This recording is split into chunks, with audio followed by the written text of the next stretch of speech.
Nakararanas ng malakas na ulan at hangin na may kasamang kulog at kidlat ang ilang bahagi ng Leyte. Ayon sa Pag-asa, posibleng magtagal hanggang pasado alas 5 mamaya ang mga pag-ulan doon. Pinag-iingat ang mga residente sa posibleng pagbaha at pagguho ng lupa.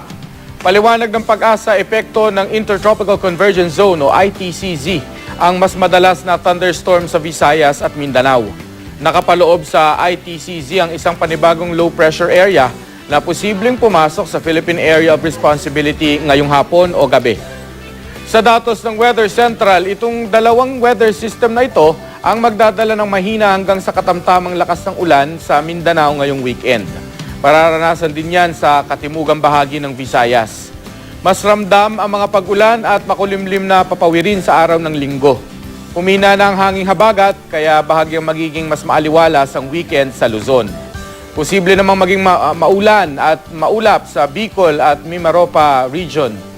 Posibleng umabot sa 4.5 meters ang alon sa western seaboard ng northern at central Luzon ayon sa Pag-asa.